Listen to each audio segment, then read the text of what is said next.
अफगानिस्तान पर break through और क्या ब्रेक थ्रू है, इस पे बात करेंगे। हमें ज्वाइन किया है इफ्तिखार फिरदौस साहब ने, जो माहिर हैं अफगान अमूर के और बानी एडिटर खुरासान डायरी के। इफ्तिखार साहब अस्सलाम वालेकुम एंड वेलकम। सर वालेकुम। ब्रेक थ्रू पे मैं आप बाद में आता हूँ, पहले ये बताइएगा, आपने खबर ब्रेक की कल कि दाइश के तर्जमान और तंजीम के मीडिया विंग के बानी सुल्तान अजीज अज़ाम को पाकिस्तान ने गिरफ्तार किया। दाइश के इस लीडर की गिरफ्तारी कैसे इंपॉर्टेंट है, जबकि पाकिस्तान में जो दहशतगर्दी हो रही है वो ज़्यादातर तो टीटीपी कर रही है या बीएलए कर रही है, इनकी गिरफ्तारी अहम क्यों है? देखिए जी, दाइश का जो पहलू है ऑब्वियसली उसमें इंटरनेशनल मुहर्रिकात हैं और टीटीपी और अफगान तालिबान ये एक स्पेसिफिक आइडियोलॉजी के नीचे काम कर रहे हैं, जिनके बहुत लोकल किस्म के जो है वो कॉनेटर्स हैं, यानी उनके अज़ाइम हैं। लेकिन जो दाइश के लोग जो हैं उनको सिर्फ पाकिस्तान और अफगानिस्तान नहीं, बल्कि ये आईएसकेपी का वो ग्रुप है जो बेसिकली इन्वॉल्व था। रशिया के अंदर भी उन्होंने क्रॉकस हॉल पे ऊपर अटैक किया, ईरान में अटैक किया और मल्टीपल अटैक्स जो है प्लान किए यूनाइटेड स्टेट्स में भी और यूरोप के अंदर भी। तो ये काफ़ी सिग्निफिकेंट है क्योंकि ये कोई मामूली आदमी नहीं है और ऑब्वियसली इसके जिसका जो नेटवर्क है वो बहुत बड़ा है। तकरीबन उसमें कोई 36-37 ममालिक जो है वो आते हैं जिनके साथ वो रवाबित में था। तो it's a very big breakthrough कि पाकिस्तान ने आखिर में उसको पकड़ा, क्योंकि दो बार दावा किया गया था, एक बार अमेरिका की तरफ से, दूसरी बार जो है अफगानिस्तान की तरफ से, जब अशरफ गनी की हुकूमत थी, कि ये ड्रोन स्ट्राइक में या फिर जो है फोर्सेस के ऑपरेशन में जो है वो मारा गया था।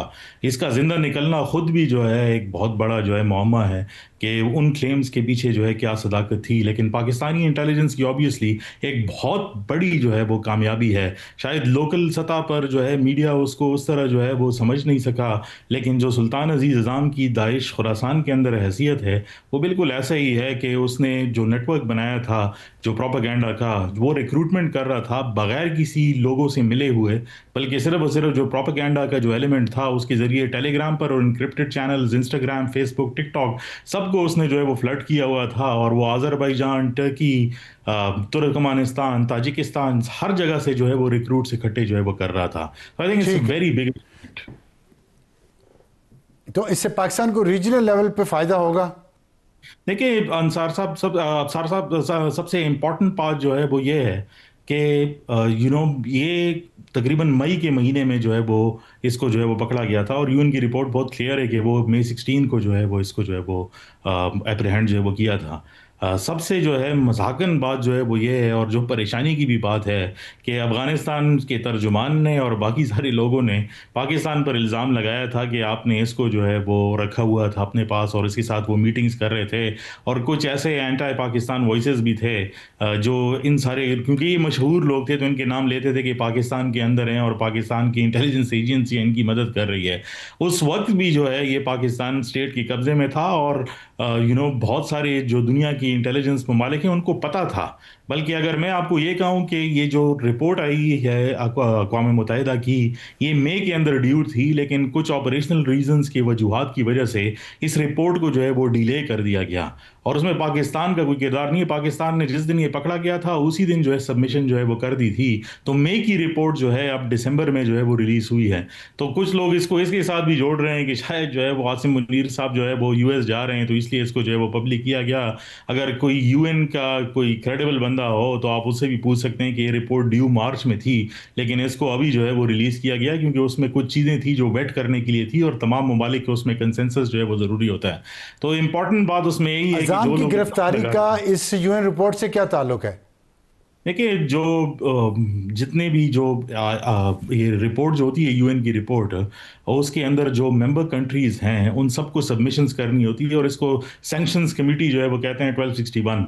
उसके नीचे जितनी भी कोलिशंस हैं जो काउंटर टेररिज्म पे हमने दस्तखत किए हुए हैं, हम कोई भी कार्रवाई करेंगे तो उनको जो है वो आगाह करेंगे। और अगर हमने उस आगाही में जो है वो देरी की तो इसका मतलब ये है कि हम या तो इन्फॉर्मेशन जो है वो छुपा रहे हैं या अपने जो है हमारा कोई और मकसद है। तो लिहाजा आपका कहने पाकिस्तान का को मतलब है उसकी कि जो है मई वो में जब रिपोर्ट। पाकिस्तान ने गिरफ्तार किया तो उस वक्त इन तमाम मेंबर स्टेट्स को बता दिया था, पाकिस्तान ने डिस्क्लोज कर दिया था, लेकिन पब्लिकली डिस्क्लोज नहीं किया क्योंकि रिपोर्ट का हिस्सा बनने थे। यह वजह है, इसके अलावा तो जी कोई वजह नहीं है ना? नहीं, इसके अलावा कोई वजह नहीं है और उसकी रीजंस भी हैं सर साहब। क्योंकि जो ये बंदा पकड़ा गया है उसके जरिए तकरीबन पाकिस्तान ने 153 बंदे और जो है वो पकड़े हैं।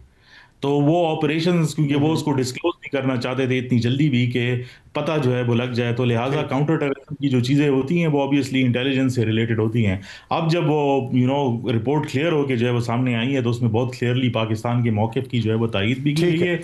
तो क्लियरली अगर 153 और भी पकड़े गए हैं तो क्या कहीं से ये पता चला है कि दाइश का ताल्लुक टीटीपी से भी है या टीटीए से है? कहीं ना कहीं कोई एक दूसरे को सपोर्ट करते हैं, फैसिलिटेट करते हैं?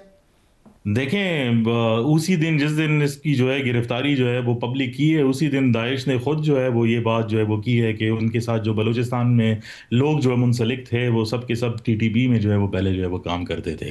तो दाइश और टीटीपी का ऑब्वियसली वो लिंक तो है, और दाइश की पैदावार ही टीटीपी के दरमियान में से हुई है।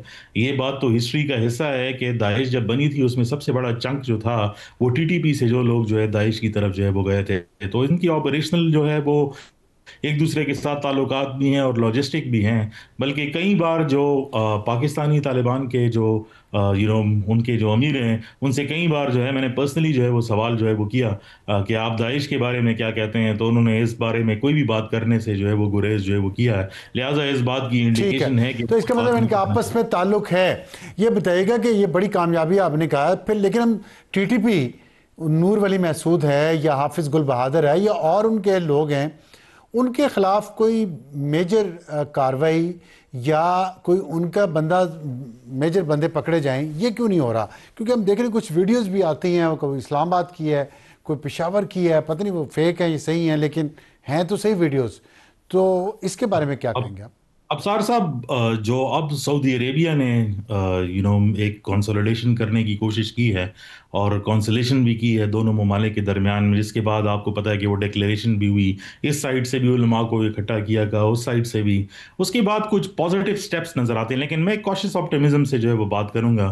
तकरीबन पिछले 3 दिनों से जो है वो ये रिपोर्ट्स जो है वो आ रही थी कि कुछ लोग जो हैं, जिन्होंने जो रिस्पॉन्सिबल हैं, जिन्होंने इस्लामाबाद के अंदर सुसाइड अटैक किया और उसके बाद जो एफसी फ्रंटियर जो फेडरल कंस्टेबलरी है, उनके ऑफिस को पेशावर में जो है वो निशाना किया, उस ग्रुप के कुछ लोग जो है वो उठाए गए हैं। अफगान तालिबान ने अफगानिस्तान में उनको जो है वो इंटरोगेशन के लिए उठाया है। इसके बाद जो है जो चमन के ऊपर जो है एक क्लैश जो है वो हुआ, उसकी भी रिपोर्ट्स जो है वो यही थी कि जो बॉर्डर गार्ड्स पोस्ट पे जो है वो खड़े हुए थे, उनकी जनरल डायरेक्टरेट ऑफ इंटेलिजेंस जो है अफगानिस्तान की, उन्होंने बॉर्डर गार्ड्स को भी जो है वो इंटरोगेशन के लिए उठाया। और जो लोग वो ये समझते थे कि वो इसमें इन्वॉल्व हैं, जिन्होंने ग्रेनेड फेंक कर दोनों ममालिक के दरमियान में जो है वो फायरिंग का तबादला जो है वो कराया, उनके भी तकरीबन 6 अरकान को जो है उन्होंने गिरफ्तार किया। अब ये ऑब्वियसली दोनों ममालिक के दरमियान में, क्योंकि सालिसीन है और बहुत सारी चीज़ें इंटेलिजेंस से जो है वो रिलेटेड हैं, तो वक्त के साथ ही पता लगेगा। लेकिन पाकिस्तान का स्टैंड उसमें एक ठीक। कॉशियस ऑप्टिमिज्म का है, क्योंकि आज भी हमने देखा कि एक मेजर तो अटैक जो है वो नॉर्थ वजीरिस्तान के अंदर जो है वो हुआ है। जी, तो मेजर अटैक हुआ है, तो जो फतवा है उलमा की तरफ से, 1000 उलमा, उसमें वज़ीर आज़म भी थे अफगानिस्तान के, चीफ जस्टिस भी थे, उससे कोई बेहतरी आने की उम्मीद है? देखिए, उसके बाद 2 स्टेटमेंट्स जो है वो आई हैं। एक तो मुत्तकी साहब ने जो है, जो उनके फॉरेन मिनिस्टर हैं, उन्होंने उसको कहा कि हम इस पे पूरा अमल दरामद करेंगे। लेकिन एक ऐसा कैरेक्टर एंडोर्स किया जो उन्होंने?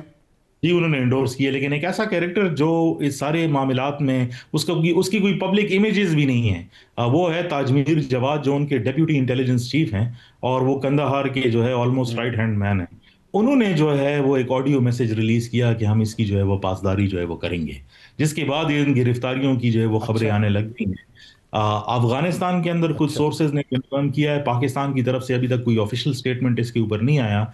और कुछ ग्रुप्स हैं जिनके बंदे गिरफ्तार किए गए, उन्होंने भी कुछ एक्नॉलेजमेंट जो है वो की है कि उनके कुछ बंदे जो है वो गायब हैं। ठीक। अब देखना ये है कि सिचुएशन जा किस तरफ रही है। लेकिन वजीरिस्तान के अंदर जो अटैक्स हुए, या बॉर्डर के ऊपर जो कल भी कुछ स्कर्मिशेस हुई दंगाम में, कुनड़ और पाकिस्तान के दरमियान में जो बॉर्डर है, वो इस तरफ इशारा करती है कि ये कोई आसान काम नहीं होगा।